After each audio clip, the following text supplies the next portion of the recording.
Okay, so I think right now we are live. Wait करते हैं बाकी लोग भी जुड़ जाएं जरा।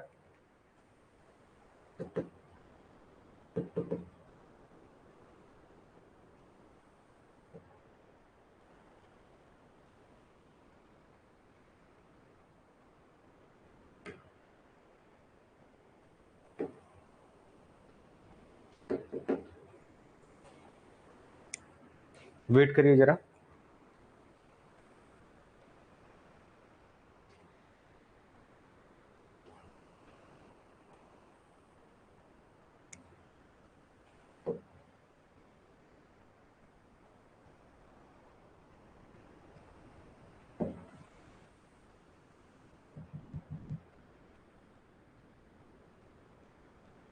चलिए, so I think we are ready.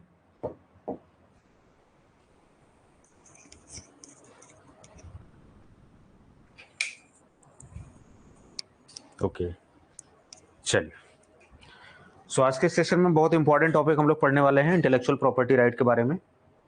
Pratap ji is there, Deepak is there, Satish ji is there, Gunjan there. Okay okay, so good evening to all of you. I hope everybody is fine. चलिए, इंटेलेक्चुअल प्रॉपर्टी राइट, ये जो टॉपिक है पहले इसकी importance बता देता हूं। Intellectual property right आप कंपटीशन का सिलेबस है ही, चाहे आप जीपैट देंगे वहां भी सिलेबस है, चाहे आप फार्मासिस्ट देंगे, चाहे हरियाणा का हो चाहे एमपी का, अलग अलग जहां का भी हो वहां पर उन्होंने मेंशन किया हुआ है।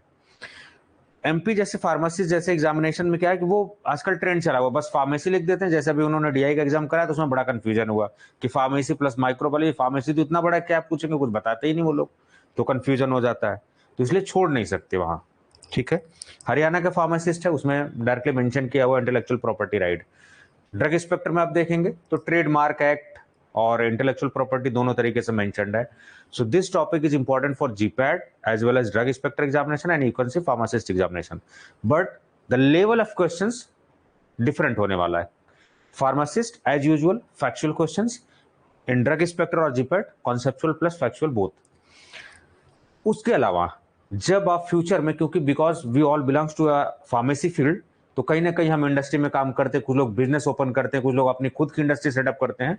सो ये इंटेलेक्चुअल प्रॉपर्टी राइट वाला जो मैटर है, बहुत सारे लोग आर&डी में जाएंगे, बहुत सारे लोग एफ&डी में जाएंगे, बहुत सारे लोग फॉर्मुलेशन साइंटिस्ट बनेंगे, बहुत सारे क्यूए क्यूसी डिपार्टमेंट में जाएंगे, तो वहां पर भी आपको ये टॉपिक बहुत मदद करने वाला है। कैसे? अभी बहुत सारी चीजों पर। उसके अलावा अगर आप में से कोई पैशन फॉलो कर रहा है, कोई लिखने का काम करता है, कोई सिंगिंग का काम करता है, कोई डांसिंग का काम करता है, कोई रिसर्च का काम करता है, जो पैशन वाला काम अपना फॉलो कर रहे हो, तो वहां पर भी इंटेलेक्चुअल प्रॉपर्टी राइट। तो ये नजरिया, ये क्लास आज बहुत ही इंपॉर्टेंट होने वाली है आपके लिए, क्योंकि कई मायने से इंपॉर्टेंट है। चलिए, the basic concept intellectual property right.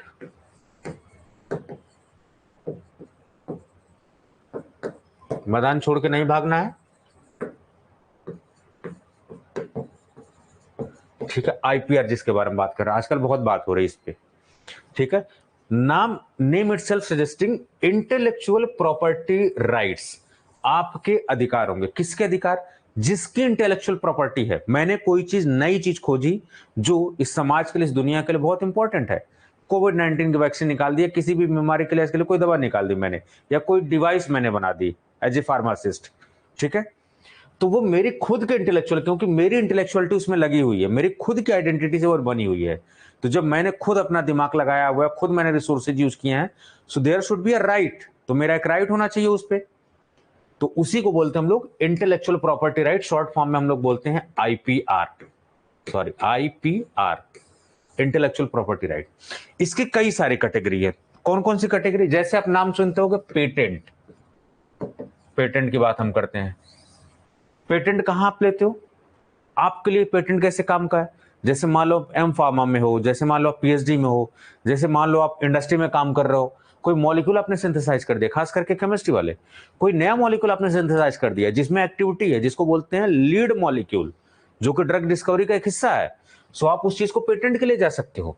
सुटिक्स वाले, आपने कोई नई डिवाइस बना दी, कोई नई फॉर्मुलेशन बना दी, you can go for the patent. आपने बनाया हुआ है और उसकी कमाई, उसकी हिस्सेदारी आपके पास आनी चाहिए, उसकी रॉयल्टी जो है आपके पास आनी चाहिए, तो आप पेटेंट करा सकते हो, ठीक है। नेक्स्ट कैटेगरी है कॉपीराइट।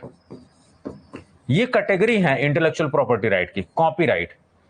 आप में से बहुत सारे लोग जो सिंगिंग में पैशन रखते होंगे, राइटिंग में बहुत बड़े शायर होंगे, दिल टूटे वाली शायरी जो भी लिखते होंगे, बट बहुत बड़े वाले शायर होंगे, फेसबुक पे यहाँ वहां ज्ञान बांट रहे होंगे और उनका ही चीज लोग उठा के अपनी बुक पब्लिश कर दे रहे होंगे, कुछ भी। तो literary events, artistic event, dramatic events, cinematography, songs, देखते होगा आजकल यूट्यूब पे कॉपीराइट का बड़ा मैटर चलता है कि एक गाना नहीं चुरा सकते आप, ठीक है। जैसा भी एक गाना जो है काफी ट्रेंड में था, भक्ति सॉन्ग, जिसपे कॉपीराइट का क्लेम चल रहा था, तो कॉपीराइट आप में से बहुत सारे लोग हैं, तो भाई आपने वो सॉन्ग लिखी है, आपने वो एल्बम क्रिएट किया है, आपने वो म्यूजिक क्रिएट किया है, आपने वो लिटरेरी इवेंट बनाया है, तो दूसरा क्यों उसको यूज करेगा? तो आपको उसका कॉपीराइट लेना पड़ेगा। तो जो लोग अपना पैशन फॉलो कर रहे हैं, कहीं ऐसा ना हो कि आपके पैशन का कोई और ही फायदा उठा रहा हो, तो ये भी ध्यान रखना है। कहीं भी बकने से पहले जो है अपनी प्रॉपर्टी समझ के रखना है उसको।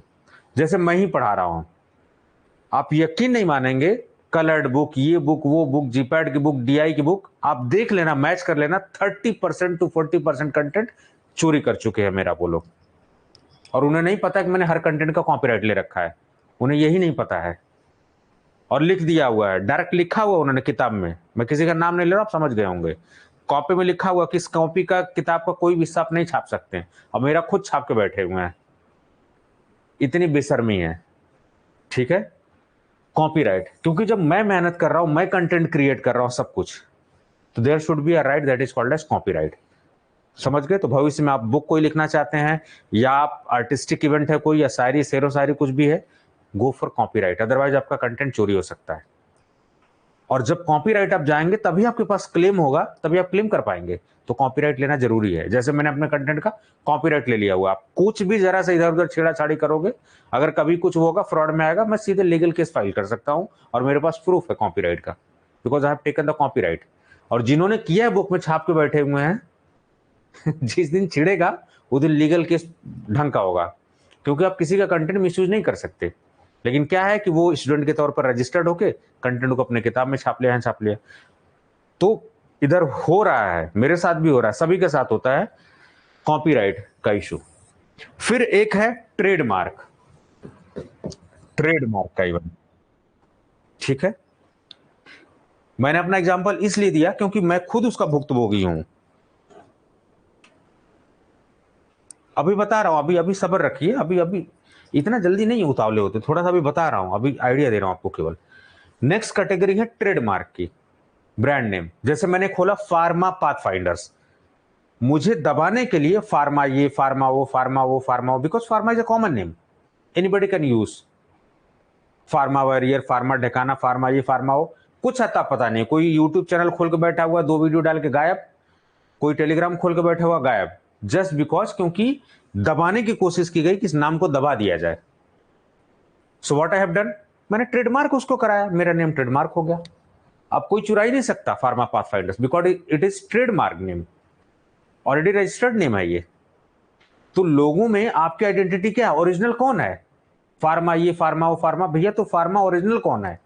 We, because we have the right trademark. तो आपको ट्रेडमार्क लेना पड़ेगा अपने ब्रांड का, अपने लोगो का, अदरवाइज लोग आपको जीना दुश्वार कर देंगे, आपको दबा देंगे। Same things I am suffering from that problem. Patent, लेकिन उसका सोल्यूशन निकाला मैंने, पेटेंट, कॉपीराइट, ट्रेडमार्क। फिर एक कैटेगरी होती है ट्रेड सीक्रेट।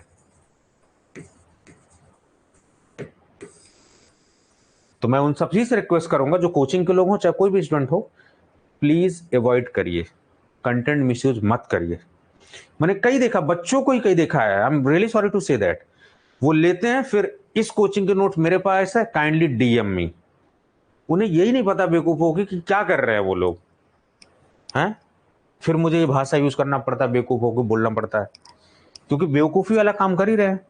तो ऐसा नहीं करना होता है कहीं से भी, किसी का भी कंटेंट, क्योंकि लिटरेरी चीज आप चोरी नहीं कर सकते, उसको बोलते हैं प्लेगरिज्म। अगर आप कहीं से कोई चीज ले रहे हैं, मैं भी अगर, अब ऐसा नहीं कि मैं सब कुछ क्रिएट करता हूं, बहुत बड़ा वक्ता हूं, कहीं से लेता हूं तो मैं उसको साइट करता हूं कि taken from this.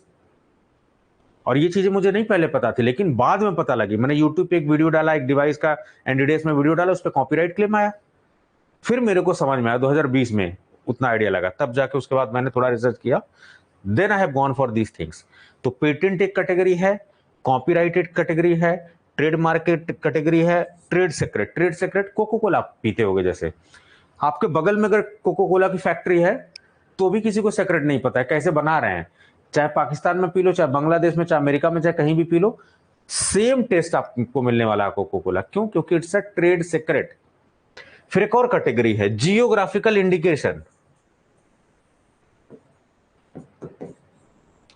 Geographical indication, कोई चीज किसी जगह की फेमस, जैसे आगरे का पेठा, ठीक है, अलग। जैसे एमपी का कड़कनाथ मुर्गा बड़ा फेमस है, मुजफ्फरपुर की लीची अलग अलग, ठीक है। शॉल फेमस है कहीं की, दार्जिलिंग की चाय, ठीक है। रसगुल्ला के बीच लड़ाई हो गई वेस्ट बंगाल और उड़ीसा में कि रसगुल्ला कहाँ का है।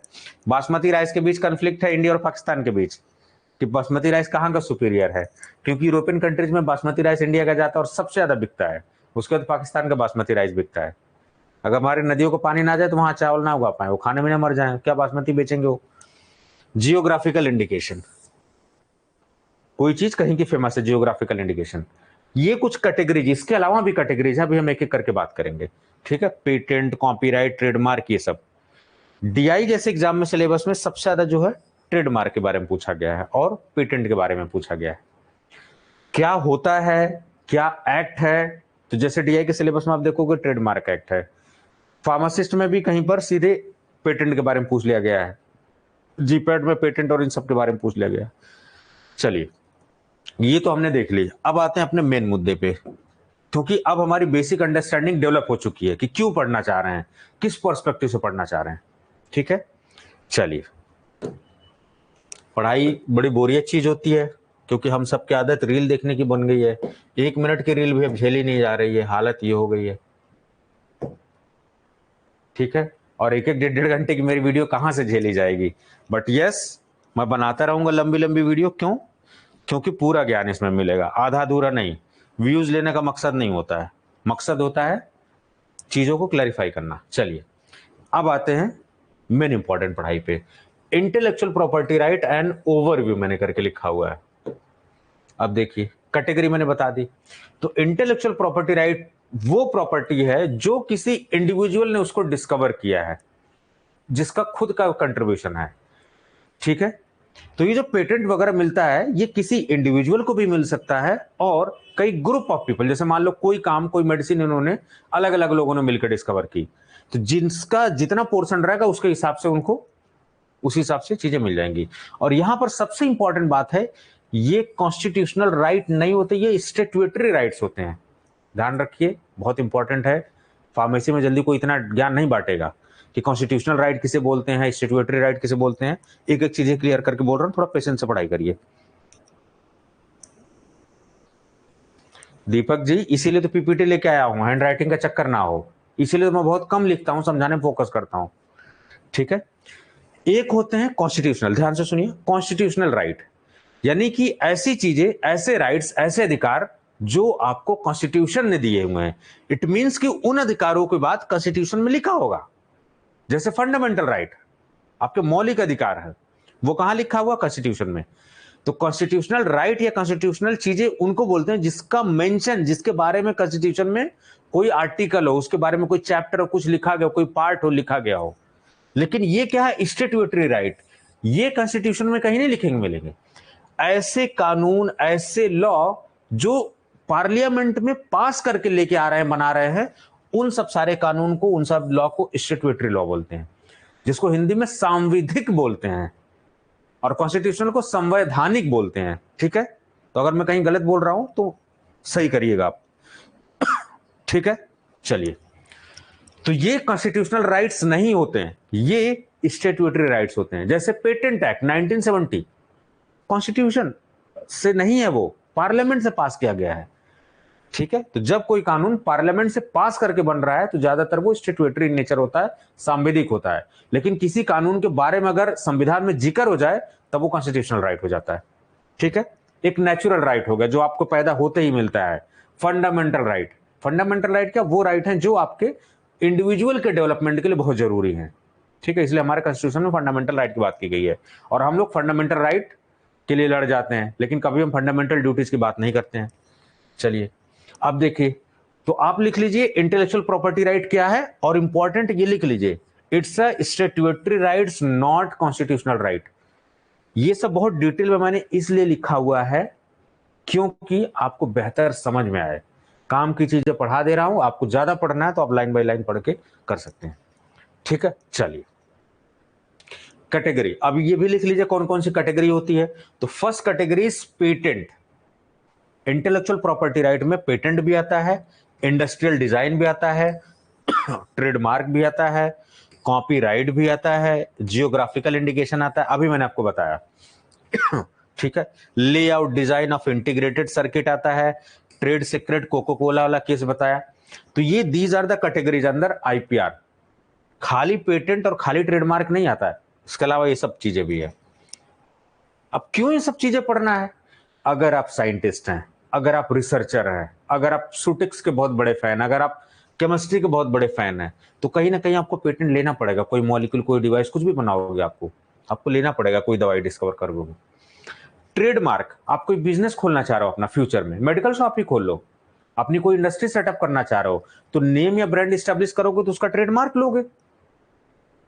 प्राइवेट लिमिटेड कंपनी खोलोगे, एलएलपी खोलोगे, कंपनी खोलोगे उसके नाम से, तो नाम आपको ट्रेडमार्क, वरना आपकी कंपनी खो जाएगी, जैसा मेरे साथ हुआ। लोगों ने किया, दबाने की पूरी कोशिश की, लेकिन जो ओरिजिनल है वो ओरिजिनल रहेगा। फिर मुझे मजबूरी में ट्रेडमार्क लेना पड़ा, मैंने ट्रेडमार्क लिया उसका, अब वो कुछ नहीं कर सकते। ठीक है, अब फार्मा, ये फार्मा हो, ओरिजिनल कौन है कैसे ये पता लगेगा? और सबको नाम रखने का अधिकार है, किसी को दबा नहीं सकते। यहां तो इस कदर इतना सप्रेस करने की कोशिश की जा रही है कि अगर मैं मैसेज डालूं कि congratulations this candidate has been selected in drug inspector, तुरंत उसका नंबर निकाल के उसको पैसे वाले लोग हाईजैक करके, पैसा भैया हमसे ले लो 50,000 रुपए, इंटरव्यू दे दो हमारे यहां, और ये दिखा देंगे फर्स्ट सेकंड थर्ड, फर्स्ट से लेके 100 तक हमारे यहां से सब सेलेक्ट हुए हैं, बिकॉज दे आर करोड़पतीस। हम नहीं उनसे टक्कर ले सकते, we are as a individual. ठीक है, हम किस पे जीतते हैं? क्वालिटी पे। किस पे जीतते हैं? रिजल्ट पे। इसीलिए मैंने कॉन्ग्रेचुलेशन लिखना भी मैसेज में बंद कर दिया, उस इंडिविजुअल बच्चे से बात होती, just because of these things. Trademark, ठीक है, ट्रेडमार्क क्यों जरूरी है? कभी भी आप भविष्य में आप अपना बिजनेस खोलेंगे, अपनी इंडस्ट्री खोलेंगे, आपको अपने नेम का, बिजनेस नेम का ट्रेडमार्क कराना पड़ेगा, वरना दुनिया जीने नहीं देगी आपको। तो जैसे आप देखते हो यहाँ टीएम, जैसे आप देखते हो रजिस्टर्ड, ये सब। कॉपीराइट क्यों आपको?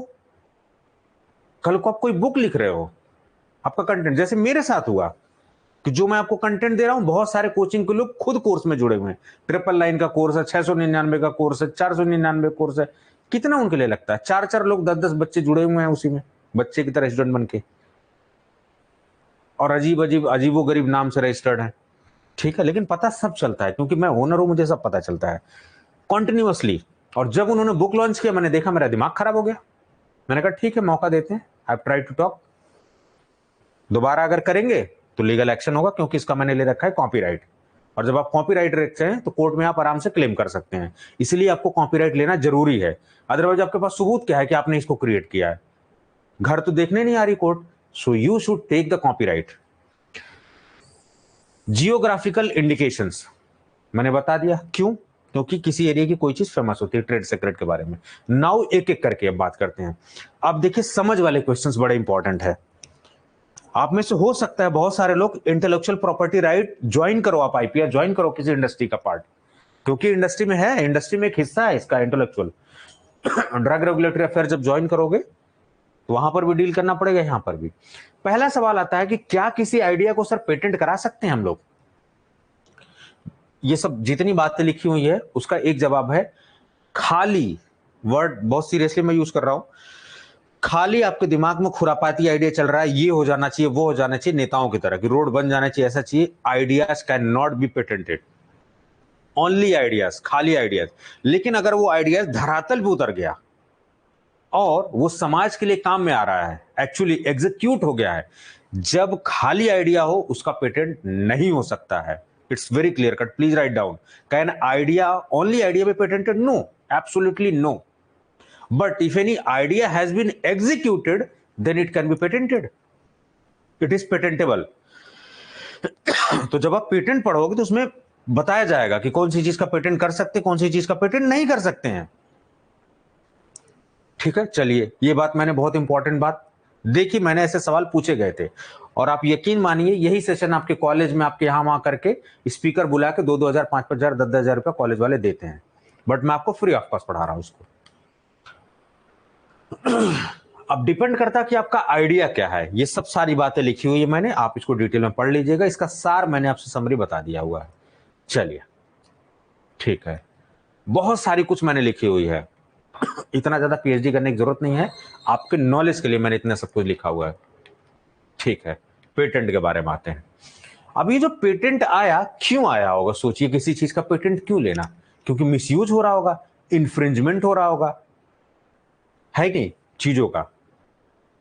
लेकिन आपको ये बता दूं, पेटेंट को ब्रेक भी किया जा सकता है। जैसे आप सुन रहे होगे, जब कोविड-19 की वैक्सीन बन रही थी, तो ये क्या बोलते हैं उसको, वर्ल्ड ट्रेड ऑर्गेनाइजेशन को बोला गया कि थोड़ा सा आप पेटेंट में रिलैक्सेशन दीजिए। यानी उनके क्लॉज बड़े स्ट्रिक्ट थे कि ये चीजें तभी पेटेंट मिलेगा। लेकिन भाई, समाज के लिए हम बेहतरी के लिए हम कर रहे हैं, दुनिया मर रही है, तो हम थोड़ा सा ईज नहीं दे सकते पेटेंट में? थोड़ा सा ईज दे देंगे तो हमारी दवा हो जाएगी, तो और पूरी सोसाइटी में आ जाएगी। तो India was asking for the relaxation, India and south Africa. तो पेटेंट किस तरीके से आया होगा? पेटेंट एक्ट, अभी करंटली पेटेंट एक्ट 1970 की हम बात कर रहे हैं, 1970। तो पहले सवाल पूछ देता है कि patent act has came in which year? 1970। ठीक है, चलिए, पेटेंट एक्ट की शुरुआत कुछ इस तरीके से हुई, 1856 से स्टार्ट हुआ। ऐसा नहीं कि सीधे सो के उठे और पेटेंट एक्ट जो है हमने बना दिया, ऐसा नहीं है। तो सबसे पहले हम लोग जो है यहां पर 1856 का प्रिवेंशन ऑफ इन्वेंशन, ये सब हमने बनाया। फिर उसके बाद patent and design protection act बनाया, फिर ढेर सारे प्रोटेक्शन ऑफ इन्वेंशन एक्ट 1883 बनाया हमने, फिर Indian patent and design act बनाया, ये सब बनाया। अब देख रहे हो, दुनिया भर के लॉज आ गए। तो जब दुनिया भर की चीजें, यानी एक ही चीज के 10 मालिक होते हैं, तो कोई रूल रेगुलेशन नहीं होता है। इसलिए इन सब को जोड़ तोड़ के एक एक्ट बना दिया गया ढंग का, पेटेंट एक्ट 1970, 1970। ज्यादा किचकिच बात ही नहीं है, जितने छोटे छोटे एक्ट थे सबको मर्ज करके एक पेटेंट एक्ट 1970 बना दिया गया, और यही इंपॉर्टेंट है। तो लिख लीजिए, patent act has came in which year? 1970। इस तरीके के सवाल पूछे जा सकते हैं फार्मासिस्ट वगैरह में। अब देखिए, क्योंकि चीजें नई नई होती जा रही है। अब जैसे कोविड, कोविड हमें पता नहीं था 2019 के पहले, लेकिन 2019 के बाद हमारी दुनिया बदली ना, और उसी दुनिया का नतीजा एक इंडस्ट्रियल एजुकेशनल रिवोल्यूशन आया, और आज हम और आप जुड़े हुए हैं। क्या हम लोग सोच रहे थे कि ऐसे ऑनलाइन जुड़ेंगे? लेकिन देखिए, कहते हैं ना, जो होता है अच्छे के लिए होता है। तो ये सारी चीजें, उसके बाद क्या हुआ, चीजें अमेंड हुई। देखो 2005 और ये सब अमेंडमेंट। क्यों जरूरी है अमेंडमेंट? भाई, अगर जो डॉक्टर पहले पढ़े हुए थे 1990 के या 2000 के 2010 बैच के पास आउट हैं, क्या वो लोग इलाज कर पाते? नहीं। लेकिन उन्होंने अपने आप को अमेंड किया, उन्होंने अपने आप को अपग्रेड किया, तब जाके उस हालत में आए कि उसके बारे में कर पाए वो। तो कोई भी एक्ट किस लिए बना रहा है? हमारे लिए बनाया जा रहा है, हमारी प्रॉपर्टी की सुरक्षा के लिए बनाया जा रहा है। अगर वो एक्ट हमारी ही एस्पिरेशन फुलफिल नहीं कर सकता, तो क्या मतलब है? Constitution is for we people only, we the people of India. The source of constitution is we the people of India, हम भारत के लोग, हमारे लिए बनाया गया है।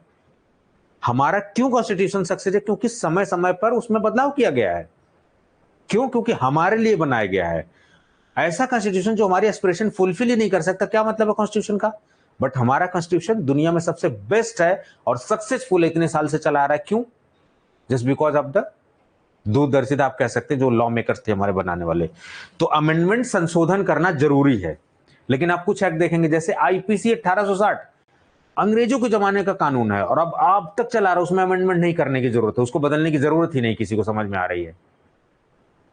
पहले किस लिए अंग्रेजों ने, किस बैकग्राउंड में उस एक्ट को ले आया था? आज भी अब देखेंगे, पुलिस का, किसी घर में पुलिस हो तो आप बुरा मत मानना, आज भी पुलिस का वही रवैया है कि लोग डरते हैं, परेशान होता है। हालांकि अब नहीं डरता बहुत ज्यादा कोई लोग, लेकिन आज भी वही पुलिस का रवैया है। जबकि मोरल पुलिसिंग पे बात होनी चाहिए। उत्तर प्रदेश पुलिस आपकी सेवा में तत्पर, कितनी बढ़िया लाइन लिखी हुई है। तो उन्होंने इंडिकेशन दिया है कि पुलिसिंग इसलिए होनी चाहिए, पुलिसिंग इस पर्पज से होनी चाहिए। ठीक है, वो नहीं डरावनी पुलिसिंग। लेकिन क्या है कि अभी भी लोगों के मन में खौफ रहता है कि पुलिस केस मुकदमा, वही सब दुनियादारी। तो कानून में संशोधन होना चाहिए समय के साथ साथ, रिफॉर्म। तो पुलिस रिफॉर्म की भी बात होती है, बहुत सारी चीजों की। तो ये जो पेटेंट है, ये समय के साथ साथ क्योंकि हमारी चैलेंजेस बढ़ती गई, हमारे एस्पिरेशंस बढ़ती गई, तो इनमें संशोधन भी हुआ है। तो पेटेंट अमेंडमेंट एक्ट 2005 आया, कानून 1970 में है, लेकिन 1970 कानून आज 2023 में हम कैसे वैलिड इसको काम करेंगे, जस्ट बिकॉज ऑफ अमेंडमेंट। चलिए, ये सब दुनिया भर की चीज आपको पढ़ने की जरूरत नहीं है, जो पढ़ना है, जो लिखना मैं बता रहा हूं आपको, ठीक है। तो सबसे इंपॉर्टेंट लिख लीजिए, पेटेंट एक्ट 1970, रूल्स 1972, रूल्स भी लिख लीजिए, कभी कभी पूछ देता है रूल्स, आप 70 पढ़ के गए हैं और ऑप्शन में 72 और गलत लगा के चले आए, हो गया काम। अब देखिए यहां क्या लिखा हुआ, grant of compulsory licence of right and revocation of patent on the ground of non working. अब यही जब पेटेंट किसी दवा का खत्म होता है, तभी जाके हम जेनरिक दवा का कॉन्सेप्ट आता है, पूरे पब्लिक के लिए ओपन हो जाता है, कोई भी उस नाम से। आप देखोगे पैरासीटामोल पैरासिप ब्रांड से भी आ रहा है, कैल्पोल के नाम से भी आ रहा है, क्रोसिन के नाम से। साफ है कि उसका पेटेंट एक्सपायर हो चुका है, अब किसी की बपौती उस पर नहीं है, everybody has the same access, patent expire हो गया। लेकिन पब्लिक इंटरेस्ट में, नेशनल सिक्योरिटी के इंटरेस्ट में कभी भी आपका पेटेंट रद्द किया जा सकता है सरकार द्वारा। तो पेटेंट, अब देखिए ध्यान से, दूसरा सवाल क्या इंपॉर्टेंट पूछा जाता है, पेटेंट आपको कब से कब दिया जाता है, तो लिख लीजिए इसको, डेट ऑफ फाइलिंग से। डेट ऑफ फाइलिंग से, आज आपने फाइल किया, 3 महीने बाद, 6 महीने बाद आपको मिला, उस दिन से नहीं, डेट ऑफ फाइलिंग से 20 साल तक। ये बड़ा इंपॉर्टेंट स्टेटमेंट है, जीपैट वाले, डीआई वाले ध्यान दें, 20 साल के लिए मिलता है, फार्मासिस्ट वाले इतना ही पूछा जाएगा आपसे, लेकिन डेट ऑफ फाइलिंग से 20 साल, दैट इज मोर इंपॉर्टेंट, ठीक है। नेक्स्ट क्वेश्चन लीजिए, क्या पेटेंट ब्रेकेबल होता है? Yes, on the issue of national security, on the issue of public health. कभी अकस्मात ऐसी स्थिति आ जाए और आपके पेटेंट तोड़ के पब्लिक हेल्थ को रेस्टिट्यूशन करना हो, उसको आपके जो राइट्स हैं उसको ले आना हो, बहाली करना हो, तो डेफिनेटली आपके पेटेंट को ब्रेक किया जा सकता है। इन सब चक्करों में कृपया ना पढ़ें, सब बहुत ज्ञान की बातें हैं, इसको टाइम पढ़ने में ध्यान से पढ़िएगा, ठीक है। काम की बातें मैंने बता दिया। ये देखिए कुछ इस तरीके की चीजें हैं, कई विवादित भी मैटर रहा है। देखिए जो इंपॉर्टेंट है इतने 5-6 स्लाइड में, वो ये एक लाइन है जो पूछा जाता है, और यही मेरा काम है, क्या इंपॉर्टेंट है क्या नहीं इंपॉर्टेंट यही बताना आपको। इसमें रिस्क भी है कि नहीं क्वेश्चन आए तब, बट भरोसा है, ठीक है, ट्रस्ट है, ये सब, ठीक है। चलिए, तो ये लिख लीजिए, तो पूरे पेटेंट में पेटेंट एक्ट कब आया था, रूल्स कब आया था, कौन सी चीजें पेटेंट हो सकती हैं, कौन सी चीजें पेटेंट नहीं हो सकती हैं, कब से कब तक पेटेंट मिलेगा, ठीक है, क्या प्रोसेस है, ये सब पूछा जाता है। बस 4 से 5 सवाल पेटेंट में, इससे ज्यादा पीएचडी करने की जरूरत नहीं है कंपटीशन एग्जामिनेशन के लिए। हाँ, जब आप इंडस्ट्री में होंगे तब ये जो बातें मैंने लिखी हुई है ना, ये सब पीएचडी करना पड़ेगा आपको। चलिए, ये मैं इसलिए बोल पा रहा हूं क्योंकि मैंने इस पे एक सेशन लिया हुआ था, एक कॉलेज में सेमिनार हुआ था, एक सेशन हुआ था, तो मैंने बहुत डिटेल वहां पर डिस्कशन किया हुआ था। Yes, patent can be only break by the central government, not state government, क्योंकि ये सब सब्जेक्ट जो इंटेलेक्चुअल प्रॉपर्टी वाला है, स्टेट सब्जेक्ट नहीं है, ये सेंट्रल का है। चलिए, इससे ज्यादा आपको पेटेंट को लेके कई सारे विवाद भी हुए हैं, ठीक है, कई लोगों का।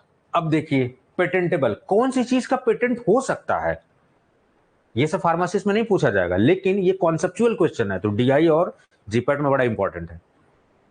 नॉवेल्टी, कोई भी चीज जो नई है, पता लगा कोई चीज थी, थोड़ा बहुत उसमें छेड़ाछाड़ी करके आपने बना दी, वो नॉवेल नहीं है भाई साहब, उसका नहीं मिल सकता पेटेंट। कोई डिवाइस बनी है, थोड़ा सा उसका स्क्रू यहां से उठा के स्क्रू ऊपर लगा दिया आपने, नहीं, नॉवेल होना चाहिए, नई होनी चाहिए। तो सबसे पहला क्राइटेरिया क्या है, इट शुड हैव द नॉवेलिटी, नई बात होनी चाहिए, ठीक है सर। नॉन ऑब्वियसनेस, क्या इसका क्या मतलब है, an invention is considered to be non obvious when compare to what is already known. पूरी दुनिया में कहीं इसके बारे में कुछ बात नहीं होनी चाहिए, नया होना चाहिए बिल्कुल एकदम। ऐसा नहीं कि पहले कोई पेटेंट लेके बैठा हुआ है। और मैं ये भी बता दूं कि इंटरनेशनल पेटेंट नाम की कोई चीज नहीं होती है कि आपने इंडिया में पेटेंट करा लिया तो पूरी दुनिया में आपका राज चलेगा, ऐसा नहीं। उस कंट्री की बाउंड्री तक ही मामला है। यूएस का पेटेंट इंडिया में इन्फोर्स नहीं हो सकता है, इंडिया का पेटेंट यूएस में इन्फोर्स नहीं हो सकता, सिंपल सी बात है। There is no concept of international patient, please लिख लीजिए, बहुत इंपॉर्टेंट बात है, ये सब कहीं नहीं आपको मिलने वाला है, आप कोई स्पीकर आएगा, कोई बताएगा, समझाएगा, तभी आपको पता लगेगा, ठीक है। इससे मैंने एक सेशन लिया होता। यूटिलिटी, नेक्स्ट क्राइटेरिया क्या है कि कब वो पेटेंट हो सकता है, कोई चीज पेटेंट कब हो सकती है, जब उसकी इंडस्ट्रियल एप्लीकेबिलिटी होनी चाहिए। आइडिया नहीं हो सकता, केवल आइडिया जब एग्जीक्यूट हो जाए तब पेटेंट हो सकता है। तो इंडस्ट्रियल एप्लीकेबिलिटी, कुछ आपने ऐसा अनाप बना दिया, उसका कोई यूज ही नहीं, क्या मतलब है भाई साहब उसका, ठीक है, ये सब। तो कुछ patentable subject matter, any article, apparatus, machinery, उसका component, living non living product, pharmaceutical product. देखो हम लोग फार्मेसी के हैं तो पेटेंट हमारे लिए बड़ा इंपॉर्टेंट है, इसीलिए पेटेंट हमें पढ़ाया जाता है, ठीक है। Any composition of matter, pharmaceutical product, any process, ये सब डिवाइस वगैरह, ये सब, ठीक है। नॉन पेटेंटेबल कितने हैं, देखो ये जानना बहुत जरूरी है। फ्राइवुलस या कॉन्ट्रेरी टू नेचुरल लॉ, जो नेचुरल लॉ है उसके कंट्रेरी में अगर कोई चीज है, not patentable. Contrary to law and morality, morality के अगेंस्ट है, नॉट पेटेंटेबल। ऐसा इन्वेंशन आपने कर दिया है जो भाई समाज सेवा के लिए तो बना रहा है और समाज को ही तकलीफ पहुंचा रहा है, नॉट पेटेंटेबल, ठीक है। कॉमर्शियल एक्सप्लॉयटेशन, जो कि प्रीजुडिस कर रहा है और इन सब सारे में इन्वायरमेंट और हेल्थ को अफेक्ट कर रहा है, नॉट पेटेंटेबल, ठीक है। मियर डिस्कवरी ऑफ साइंटिफिक प्रिंसिपल और फॉर्मुलेशन ऑफ एब्स्ट्रैक्ट थ्योरी, नहीं, खाली थियरी हवाबाजी करने से कोई मतलब नहीं है। That is already occurring in nature, उसका आप पेटेंट ले रहे हो, नॉट पेटेंटेबल, ठीक है। ये सारी चीजें, मियर डिस्कवरी ऑफ न्यू प्रॉपर्टी, थोड़ा बहुत चेंज करके कुछ कर दिया, नॉट पेटेंटेबल, ठीक है। ये सब चीजें, ठीक है। मेथड ऑफ एग्रीकल्चर और हॉर्टिकल्चर, नॉट पेटेंटेबल, ठीक है। नॉट पेटेंटेबल में अभी सब आ रहा है। प्लांट और एनिमल उनके part, not patentable. Seed varieties and species, अभी आपने सुना होगा, मामला केस चल रहा है, एक फॉरेन की कंपनी है जो लोग आजकल हाइब्रिड सीड बेच रहे हैं ना, उनका इंडियन किसानों में, और वो सब बड़े पंगेबाजी चल रहा है। तो ये सब है। कोई मैथमेटिकल लॉगरिदम या कंप्यूटर का कोई प्रोग्राम, नॉट पेटेंटेबल, ठीक है। ये सब चीजें, कोई स्कीम या rule, not patentable. Mental act कोई, नॉट पेटेंटेबल। कोई प्लेइंग गेम, ये बड़ा पूछा जाता है, क्या प्लेइंग गेम का पेटेंट ले सकते हैं, नॉट पेटेंटेबल, ठीक है। ये सब। Presentation of information, not patentable. Topography of integrated circuit, not patentable. कहोगे सर तो पेटेंटेबल क्या है, वो क्राइटेरिया, उस क्राइटेरिया, जो क्राइटेरिया बताया उस पर फिट होना चाहिए, अगर वो क्राइटेरिया फिट हो रहा तब पेटेंटेबल। इतना रट्टा मारने की जरूरत नहीं है। फिलहाल ये वीडियो गेमों वाला याद रखो कि पेटेंट नहीं हो सकता इन सब चीजों का, ठीक है। चलिए, ठीक है। टर्मरिक का पेटेंट बताइए, हल्दी हम लोग कितने साल से यूज कर रहे हैं हल्दी प्याज लगा लगा, कहीं घाव चोट लगी, सूजन वूजन, और अमेरिका वाले ने देखो पेटेंट ले लिए भाई साहब। पता हमें लगा, लेकिन हम बकैती करते रह गए और पेटेंट इन्होंने ले लिया, देखो छाप के बैठ गए 1995 में। जबकि पता नहीं कब से हमारे बचपन से लोग हैं पार्टिकल्स पे लोग पेटेंट और डिस्कवरी कर रहे हैं। हमारे ऋषि कड़ार ने पता नहीं कब का पार्टिकल के बारे में दुनिया भर की चीजें हम लोग बस ना खाली बकैती करते रह गए, ज्यादातर जगह नहीं, बाद में जगह ये सब चीजें, जब देखे अच्छा नहीं अमेरिका, देखो अमेरिका बाजी मार लगे। पूरी हल्दी के बारे में हम ज्ञान बांटते रहे कि एंटी इन्फ्लामेटरी होता है, ये होता है, फलाना डेमका होता है, अमेरिका ने पेटेंट ले लिया। तो ये सब बकैती ही है ना, हमारे नहीं होशियारी होने से। ये सब देखो, बहुत पहले इन्होंने उर्दू में ले रखा था आपको, ठीक है। ये सब एनाल्जेसिक, एंटी इन्फ्लामेटरी, ये सब, ठीक है। फिर रिवोकेशन किया गया टर्मरिक पेटेंट का, ठीक है। ये सब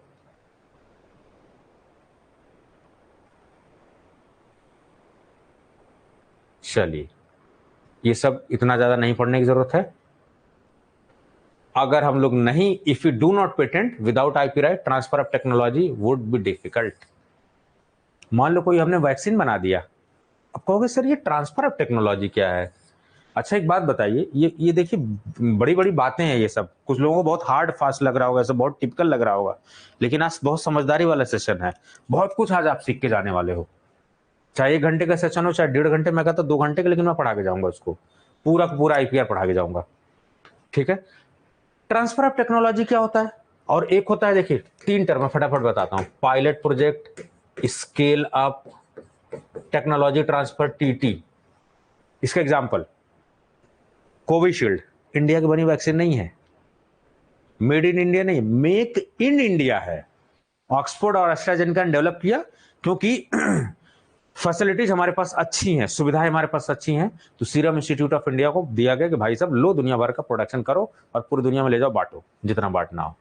तो उन्होंने क्या किया, टेक्नोलॉजी को ट्रांसफर किया, तो हमारे साइंटिस्टों को मौका मिला, हमारे वर्करों को मौका मिला, हमारे इंजीनियर्स को मौका मिला। तो टेक्नोलॉजी ट्रांसफर करने से रोजगार मिलता है उस कंपनी में, आइडियाज आते हैं देश में। अमेरिका से हमारा क्यों नहीं बात बन पाती है डिफेंस के मैटर में, क्योंकि अमेरिका हमें बेचना चाहता है, जबकि फ्रांस हो गए, रसिया हो गया, हमें टेक्नोलॉजी ट्रांसफर करते हैं। हमारे यहाँ राफेल बनेगा, हमारे यहाँ कोई चीज बनेगी तो टेक्नोलॉजी ट्रांसफर होगी, हमारे इंजीनियर समझ पाएंगे टेक्नोलॉजी को, लेकिन वहीं से बना बनाया आएगा, फिर वहीं से उड़ा के सर्विस कराने ले जाएंगे, ये ना चल। ठीक है, तो अमेरिका से हमारी बात नहीं जो है बन पाई, इसीलिए समझ गए टेक्नोलॉजी ट्रांसफर फायदे क्या हैं। चलिए, इसके अलावा कोविड-19 vaccine Oxford AstraZeneca, Oxford university के लैब में बनी होगी ना, लेकिन आज पूरी दुनिया में कोविशील्ड चल रही है। तो जब कोई चीज छोटे चीज से निकल के पूरी दुनिया के लिए वो आ जाए, उसको बोलते हैं स्केल अप, बड़ा कर देना। लैब से निकली हुई चीज पूरी दुनिया की भलाई के लिए यूज हो रहा है, कमर्शियल प्रोडक्शन हो रहा है, उसको बोलते हैं प्रोसेस को स्केल अप। ठीक है, बस मोटी मोटा जान लीजिए आप। पायलट प्रोजेक्ट क्या होता है, जैसे आपने फास्टैग का देखा होगा, क्योंकि बड़ा लंबा लंबा जाम लग रहा था, लोग परेशान हो रहे थे, एम्बुलेंस परेशान हो रही थी, लोग जान निकल जा रही थी, तो सरकार ने सोचा कुछ ऐसा सिस्टम बनाए, गाड़ी आए 2 सेकंड 4 सेकंड स्कैन करे वो, उसके बाद गाड़ी निकल जाए। लेकिन ये सक्सेस होगा कि नहीं होगा, तो उसको छोटे लेवल पे करके देखा गया। तो जब कोई प्रोजेक्ट छोटे लेवल पे चलाया जाता है उसको बोलते हैं पायलट प्रोजेक्ट। और जब एक बार सक्सेस हो गया कि नहीं फटाफट गाड़ियां निकल रही हैं, बढ़िया है, सिस्टम चल रहा है, हालांकि कई जगह लेट भी हुआ है, लेकिन ज्यादातर ओवरऑल सक्सेस हुआ, तो बोल देगा इस डेट से पूरे इंडिया में फास्टैग लागू हो जाएगा, जबकि फास्टैग का कॉन्सेप्ट दिल्ली मेट्रो वगैरह में चल रहा था बहुत पहले से। ठीक है, तो पायलट प्रोजेक्ट। चलिए, someone else might patent them, आपका आइडिया है, आपने ज्ञान बांटा, कोई और पेटेंट ले लेगा। हल्दी वाला हुआ केस, अगर आप नहीं करेंगे तो competitor will take the advantage of your invention. जाहिर सी बात है, दुनिया तो मुंह खोल के बैठी हुई है, तो पेटेंट के बारे में सारा ज्ञान खत्म, इतना, इससे ज्यादा पीएचडी नहीं करनी है। चलिए, गूगल लिपिड, बैकोपा मोनेरा। चलिए, डिजाइन के बारे में बात करते हैं। डिजाइन क्या है, कोई भी ऐसा फीचर, शेप, कॉन्फ़िगरेशन, जो सारी चीजें इन्वॉल्व है, कलर वलर इन्वॉल्व है, डिजाइन के बारे में, इन सब में देखो, ये सब डिजाइन, हर चीज का डिजाइन को भी आप डिजाइन के अंदर रजिस्टर्ड करा सकते हो। भाई आपकी बॉटल फिक्स है, डिजाइन के अंदर कर सकते हो आप इसको। ठीक है, ये सब बस डिजाइन में से ज्यादा नहीं पढ़ना। Trademark is very important. जब कहीं पर टीएम लिखा हुआ है, इसका मतलब कि अप्लाई कर दिया गया है और प्रोसेस हो गया है वो, और जैसे रजिस्टर्ड हो जाएगा वहां आर बन के लिख के आ जाएगा, रजिस्टर्ड हो गया है ब्रांड। टीएम भी रजिस्टर्ड हो गया है, अप्लाई हो गया है, तो अब किसी को मिलेगा ही नहीं, आप ही को मिलेगा। ठीक है, बस ये नेक्स्ट प्रोसेस है। टीएम या आर का मतलब अब उसका मालिकाना हक मिल चुका है, आप कुछ भी नहीं कर सकते उसका। ट्रेडमार्क। ठीक है, चलिए, तो ट्रेडमार्क एक साइन है जो कि और लोगों से अलग करने के लिए है। भाई मेरे नाम में फार्मा पाथफाइंडर्स में और लोगों में क्या फर्क है, just because my name is trademark, my name is registered and others people don't have. ठीक है, तो किसी लोगो का, किसी वर्ड का, किसी नेम का, इन सब का ट्रेडमार्क हो सकता है। ठीक है सर, तो फ्यूचर में जैसे कैस्ट्रोल, क्या हम कैस्ट्रोल का ले सकते हैं? डाबर, देखो एप्पल का लोगो, आप देखो लोगो ट्रेडमार्क लिया हुआ है। ठीक है, चलिए, ये सब बातें समझ में आ गई, देखो इन सब का।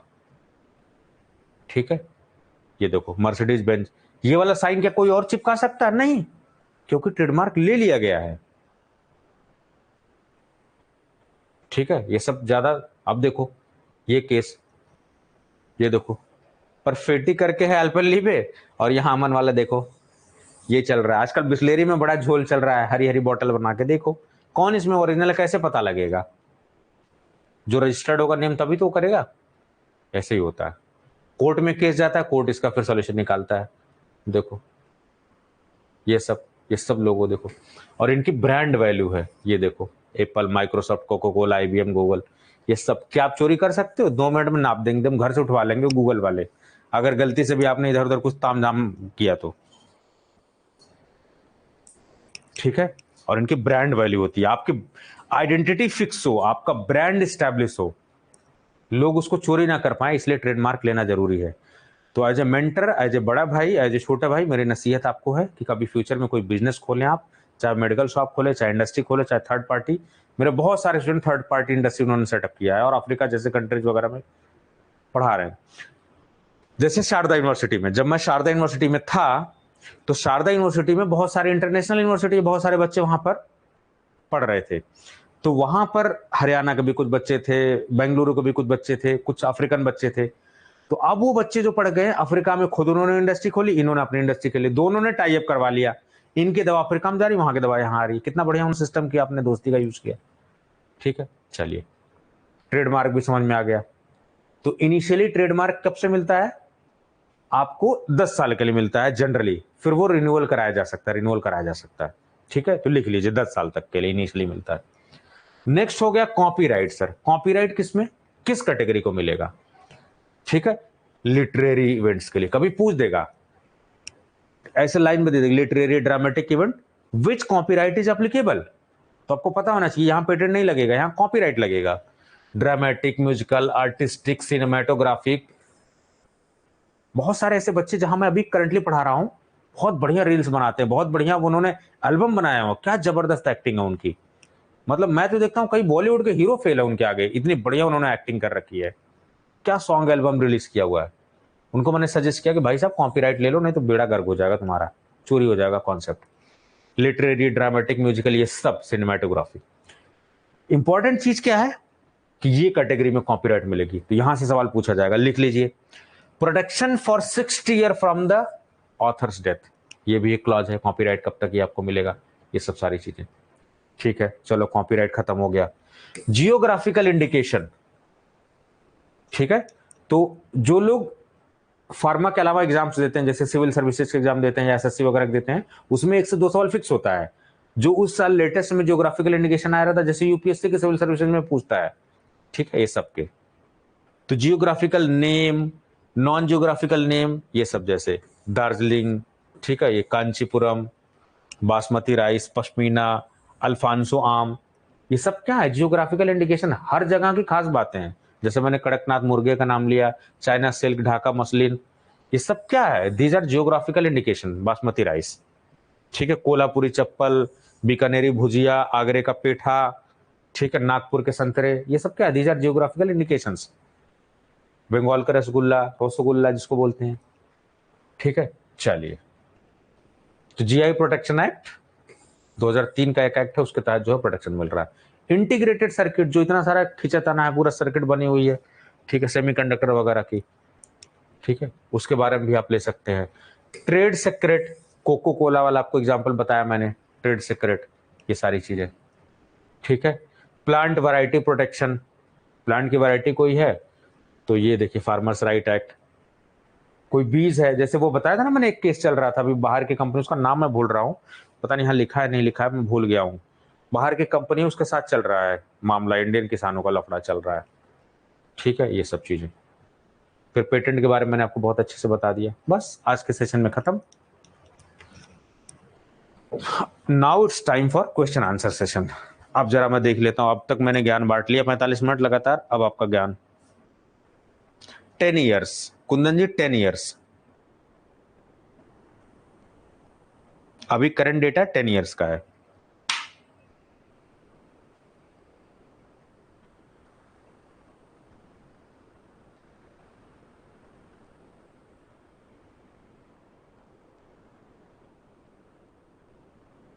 हाँ, लेस कंपनी का बिल्कुल सही आपने मुद्दा उठाया, लेस कंपनी का भी इश्यू चल रहा है।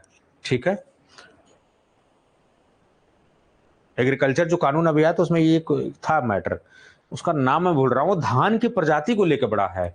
हाइब्रिड धान आजकल चल रहा है ना, हाइब्रिड करेले का बीज, हाइब्रिड धान, हाइब्रिड चीजें चल रही हैं। अगर आप खेती किसानी जुड़े होंगे तो आजकल हाइब्रिड, और बीज आप देखेंगे 10 रुपए का बीज, अगर सीड स्टोर भैया में लौकी का बीज दे दो, बोने जाना है, 2 बीज निकाल के देगा बस खाली 10 रुपए में। सोचो इतनी महंगाई है हाइब्रिड बीज। और जो पहले देसी आते थे अपने यहाँ के दुनिया भर के, अभी हाइब्रिड बीज आ रहे हैं, सारे सीड्स आ रहे हैं। ठीक है, उसका नाम मैं भूल रहा हूं, आप लोग चेक करिएगा। ट्रेडमार्क किस किस चीज का ले सकते हैं, लोगो का, किस चीज का ले सकते हैं, और ट्रेडमार्क कितने समय के लिए मिल सकता है, यही 2 सवाल ट्रेडमार्क से पूछे जाएंगे। और ट्रेडमार्क एक्ट, और हाँ देखिए हुआ क्या है कि मैं ट्रेडमार्क एक्ट आपको बहुत अच्छे से पढ़ाने वाला था, लेकिन पढ़ाने से आधा घंटा 45 मिनट पहले फोन आते रहते मेरे पास, बतियाने लगा, गप्पे मारते मारते मारते पता लगा कि आपकी क्लास आ गई। तो आप सभी से रिक्वेस्ट है, एक बार ट्रेडमार्क एक्ट थोड़ा सा देख लीजिएगा आप, ठीक है। No doubt it's my responsibility कि मैं आपकी सारी चीजें पूरी करूं, लेकिन एकदम डिपेंडेंट मत हो जाइए, ठीक है। सेल्फ स्टडी भी करते रहना जरूरी है। चलिए, और लोग कुछ ज्ञान बांट रहे हैं, जरा देख लें। एक्शन का लेक्चर लीजिए, ठीक है sir. Copyright after death of author और फ्रॉम फाइलिंग,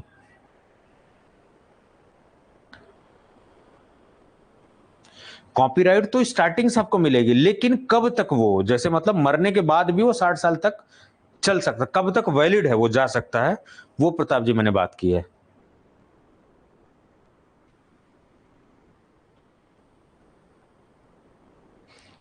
जानकी जी पूछ रहे हैं पेटेंट 20 के बाद रिन्यू हो सकता है। देखिए आजकल एक टर्म चल रहा है ग्रीन पेटेंटिंग, एक मिनट रुकिए जरा, इस पे भी बड़ा अच्छा मुद्दा आपने पूछा। अभी इसका न्यूज में पढ़ रहा था, इंडियन एक्सप्रेस में निकला हुआ था। ग्रीन पेटेंटिंग, यही शायद टर्म था मुझे जहां तक याद आ रहा है, इसलिए मैंने इसको ग्रीन से लिख दिया।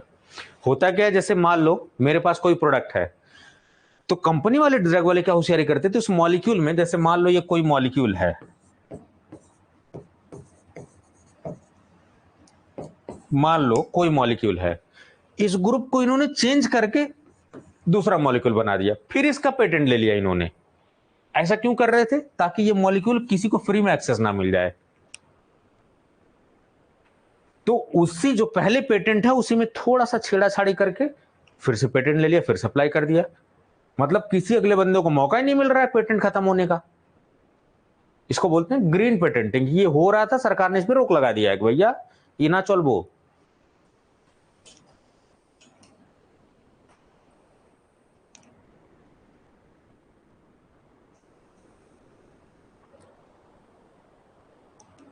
चलिए, तो मेरे ख्याल से आपका डाउट मैंने सारा क्लियर कर दिया।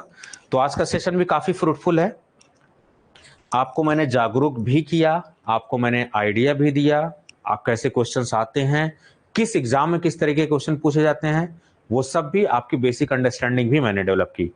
तो मेरे ख्याल से आज का सेशन काफी फ्रूटफुल सेशन है। चलिए फटाफट सवाल पूछिए, I am just waiting for your questions.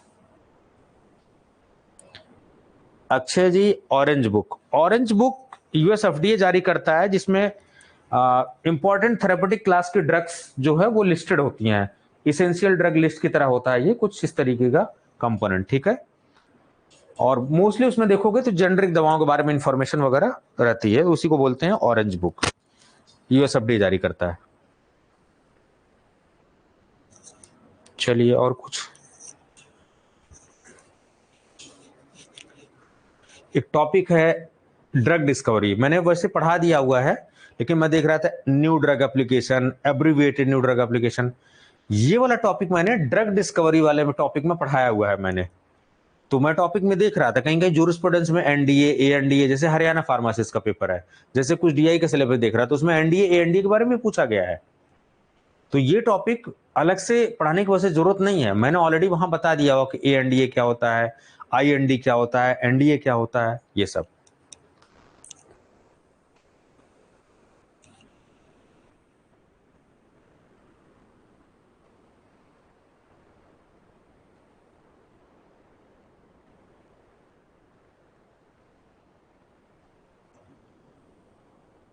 ठीक है, चलिए, तो मेरे ख्याल से सब लोग गुड नाइट बोल कर निकल रहे हैं धीरे धीरे।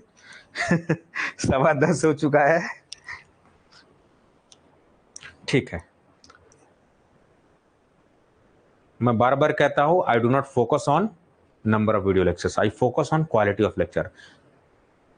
बहुत लोगों ने, आप देखोगे यूट्यूब पे 2 लाख वीडियो आ जाएंगे इंटेलेक्चुअल प्रॉपर्टी राइट की, लेकिन जितना ग्राउंड लेवल पे मैंने आपको बताने की कोशिश की शायद ही किसी वीडियो में आपको मिले। ऐसा मैं इसलिए बोल रहा हूँ, रिसर्च किया हूं काफी मैंने इस पे।